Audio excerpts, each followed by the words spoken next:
Mõlkikomplektis on 12 poolmeetrist mõlkikurikat, üks pall, skooritahvel ja marker.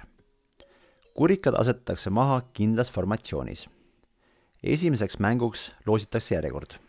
Järgmistes tehakse see juba eelmise mängu tulemuste põhjal. Madalaim alustab. Viskejoon on umbes 3-4 meetrit kurikatest. Punkti arvestust peetakse korda mõõda. Esimene mängija viskab või lööb jalaga palli ja proovib kurikat pikali saada. Kurikat ei loeta kukkunuks, kui ta toetub teise kurika peale.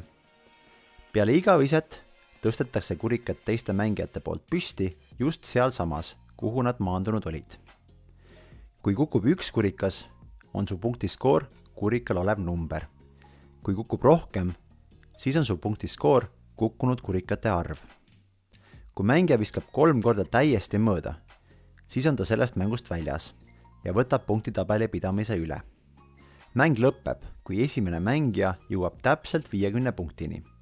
Kui skoor läheb üle 50, siis liigub mängija automaatselt 25 punkti peale tagasi.